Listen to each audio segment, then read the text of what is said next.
आज मैं आपको सिखाऊंगी ऐसे नाम जो लिखने में बहुत ही आसान होते हैं, लेकिन जब हम लिखते हैं तो थोड़ा सा मुश्किल लगता है। एक मिनट के लिए हम सोचने लगते हैं कि इसको क्या हम लिखते वक्त कोई गलती तो नहीं कर रहे। अब वो कौन सी गलती है जो हम सोचते हैं। जैसे कि मैंने बोला शरद। अब शरद के लिए हम क्या करेंगे, एस एच लिखेंगे और इसके लिए आर लिखेंगे। नहीं, ऐसा नहीं करना है। अब हम सोच रहे हैं कि यहाँ पर हमें ए लगाना है या नहीं लगाना है। वैसे तो हम इसमें आर डी लिख देंगे, लेकिन जब हम लिख देते हैं तो हमें कंफ्यूजन होता है कि ये थोड़ा अजीब लग रहा है। क्या ये सच में ऐसा लिखा जाएगा? नहीं नहीं, मैंने ऐसा तो नहीं लिखा हुआ देखा, तो मैं क्या गलती कर रहा हूँ या क्या गलती कर रही हूँ। तो अब मैं आपको बताती हूँ आप क्या गलती करते हैं। जैसे कि आपने लिखा शरद, तो शरद कैसे लिखना है? आपको लिखना है सा के लिए एस एच होता है, लेकिन आपको ए ज़रूर लिखना है। चाहे इसमें आ का डंडा हो या फिर ना हो, ए लिखना बहुत ज़रूरी होता है, क्योंकि हर शब्द में आ छिपा हुआ होता है। उसके बाद र यानी कि आर का, रा का आर होता है, और इसके साथ भी हमें ए ज़रूर लिखना है, क्योंकि बिना ए के तो ये अच्छा ही नहीं लिखेगा, यानी कि अच्छा ही नहीं लगेगा। तो हमने क्या करा, यहाँ पर हमें आर लिखना है। ओके, तो मैंने यहाँ पर आर लिख दिया। अब बचा डी यानी कि दा के लिए डी आता है। थोड़ा सा मैं अभी ऐसी लिख रही हूँ, छोटा बड़ा, आप कभी सोचे कोई छोटी ABCD में कभी बड़ी, वो मैं सिर्फ समझाने के लिए लिख रही हूँ। यहाँ पर हमने डी लिखा। अब क्या हमें यहाँ पर भी ए लिखना है? नहीं, लास्ट में हम जब भी ए लिखते हैं जब आ का डंडा होता है, नहीं तो हम ए नहीं लिखते हैं। लेकिन लास्ट से पहले जितने भी होंगे सभी में हमें ए लगाना होता है। ठीक है, तो मैं एक बार सही से लिख देती हूँ अपने तरीके से, जैसे मैं लिखती हूँ। ओके, जैसे कि SHARAD। ओके, उसके बाद है दमन। अब दमन में जैसे मैंने आपको बताया, डी का दा होता है, यानी कि दा का डी होता है, और ए आपको ज़रूर लगाना है। माँ का एम होता है और ए ज़रूर लिखना है। ना का एन होता है और ए नहीं लिखना है, क्योंकि ये लास्ट है, और लास्ट में हम ए जब भी लिखते हैं जब आ का डंडा होता है। उसके बाद है कमल। तो पहले का के लिए के लिखेंगे, फिर हम ए ज़रूर लगाएंगे क्योंकि मैंने बोला है ए सब में लिखना है।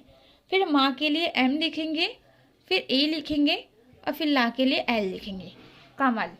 ये तो वो नाम हुए जो दिखने में आसान होते हैं, लेकिन जब हम लिखते हैं ना तो हमने थोड़ा सा कंफ्यूज कर देते हैं। अब मैं आपको सिखाऊंगी वो नाम जो दिखने में आसान है, लेकिन हम वहाँ गलती करते ही करते हैं। अब वो कौन से नाम है, चलिए वो सीख लेते हैं। बस एक सेकंड दीजिए, मैं लिख देती हूँ, फिर मैं आपको समझाऊंगी। ओके, जैसे कि आप देख रहे हैं शबनम। अब जैसे कि मैंने आपको बताया कि सभी के साथ ए ज़रूर लगाना है, तो आप क्या करेंगे। अब आपने सा के लिए SH लिखा, उसके बाद ए लिखा, बा के लिए बी लिखा, और उसके बाद एन के लिए यहाँ पर भी आप ए लगा देंगे। सा के लिए SH और ए लिख दिया, बा के लिए भी बी ए लिख दिया, फिर ना के लिए एन और फिर ए लिख दिया, माँ के लिए एम, और लास्ट में आप नहीं लगाएंगे। लेकिन यहाँ भी आप एक गलती कर रहे हैं। आप सोच रहे होंगे कि मैंने तो ये बताया कि आपको सब जगह ए लिखना है, बस लास्ट वाले को छोड़ के, लेकिन अभी बहुत बड़ी गलती कर रहे हैं आप। अब वो गलती कौन सी है, चलिए मैं आपको समझा देती हूँ। तो हम किस तरीके से गलती कर रहे हैं ये जान लेते हैं। जब हम कोई बड़ा नाम लिखते हैं 4 शब्दों का, 3 शब्दों का लिखना होता है तो वैसे ही लिखना है, लेकिन अगर 4 शब्दों का लिख रहे हैं तो आपको कैसे लिखना होता है। अब जैसे जोड़े बनने, सब नाम, जब 2-2 की जोड़े बनते हैं तो पहले हम 2 के लिखते हैं और फिर 2 का लिखते हैं। पहले स और फिर ए लिखेंगे, फिर बा का बी लिखेंगे, और यहाँ पर ए नहीं लगाएंगे क्योंकि सब में ये बी जो है लास्ट में है, और ये सब हमारा ख़त्म हो चुका है। अब हमें नम लिखना है, NAM, यानी कि बीच में हमें ए नहीं लिखना होता है, क्योंकि ये अलग है और ये अलग है। इन दोनों के जोड़े बनने हैं तो इसका लास्ट ये है और इसका लास्ट ये है, और लास्ट में हम ए कब लिखते हैं, जब आ का डंडा होता है। तो बी इसका लास्ट है और एम इसका लास्ट है, तो हम इसमें कब ए लगाएंगे, जब यहाँ पर आ का डंडा होगा। इसीलिए मैंने आपसे बोला कि आप क्या गलतियाँ करते हैं, जो आपको समझ में नहीं आता है कि मैंने अब क्यों गलत लिखा, अब तो ये बताया था और इसी तरीके से लिखा, फिर भी ये गलत बताए। तो इसलिए मैं आपको समझा रही हूँ ताकि आप दोबारा गलती ना करें। दूसरा है कट कट, क्योंकि एक बार और समझ लेते हैं। तो इनके भी जोड़े बनने हैं, तो पहले हम कट का के ए और टी लिख देंगे, यानी कि ये हमारा पूरा हो चुका है। अब हम दूसरा वाला लिखेंगे के ए टी, कट कट। अब ये जोड़ा बन गया, यानी कि पहले दो के जोड़े को लिखेंगे और इसका लास्ट ये है, और फिर इसका जोड़ा लिखेंगे और इसका लास्ट ये है। ठीक है, समझ में आया? तो आप क्या गलती करते हैं आपको समझ में आ गया होगा। अगर अभी भी समझ में नहीं आया तो मुझे कमेंट कर देना या फिर मैसेज कर देना, नंबर तो आपको मैंने दे ही रखा है सब लोगों को। उसके बाद है जैसे कि मुश्किल नाम, जैसे कि कुछ मुश्किल नाम भी होते हैं, जैसे कि मान लीजिए श्रियाश यानी कि इस तरीके से हैं, तो इसको कैसे लिखेंगे? आप सोचेंगे ओ माय गॉड ये तो बहुत ही डिफ़िकल्ट है, इसको लिखना तो मेरे बस की नहीं है। ऐसा हम लोग सोचते हैं, बहुत लोग ऐसा सोचते हैं। और जब मुझे नहीं आती थी मैं भी यही सोचती थी कि इसको मुझे कैसे लिखना है। तो सिंपल, मैंने आपको बताया है ना इसको कैसे लिखते हैं। मैंने, अगर आपको पहले आपने मेरी वीडियो देख रखी होगी तो मैंने आपको समझा रखा है कि ये होते हैं संयुक्त शब्द, और संयुक्त शब्द 4 होते हैं। चारों मैंने आपको इससे पहले वाली वीडियो में समझाए थे। जैसे कि इसका क्या होता है SHR, इसका क्या लिखा जाता है SHR। तो हम पहले S लिखेंगे, फिर H लिखेंगे और फिर R लिखेंगे। ठीक है, ये हमारा हो गया। तो हम इसे मिटो देते हैं और यहाँ पर ये समझा देते हैं। अब हमने लिख दिया। उसके बाद ए के लिए ई लिखेंगे, क्योंकि ए की मात्रा के लिए क्या आता है, ई आता है।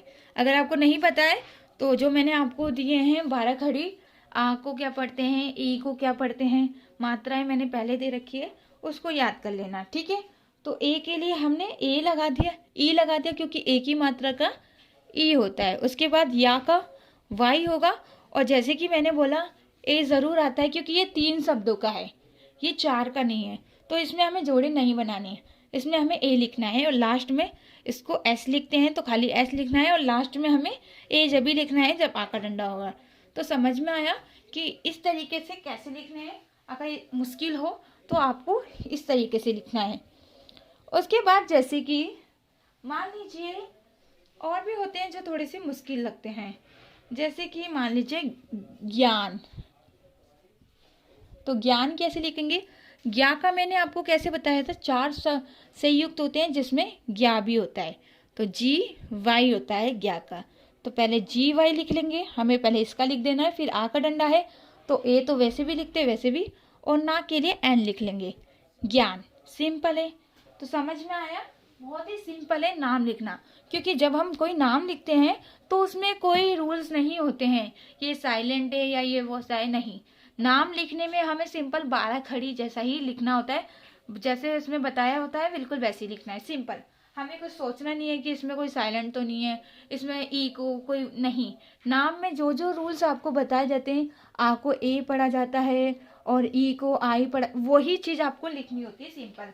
तो नाम लिखने में तो आप बिल्कुल गलती करिए ही मत, क्योंकि बहुत ईजी है। और अगर आपको नहीं पता है तो मुझे बताइएगा, मेरे पास कॉल कर दीजिएगा या फिर व्हाट्सएप पे मैसेज, मैं कोचिंग कराती हूँ, उसमें आप सीख सकते हैं। ठीक है, तो चलिए आज के लिए इतना काफ़ी है, फिर कल सीखते हैं। और अच्छी लगी हो तो प्लीज़ बताइएगा। ओके।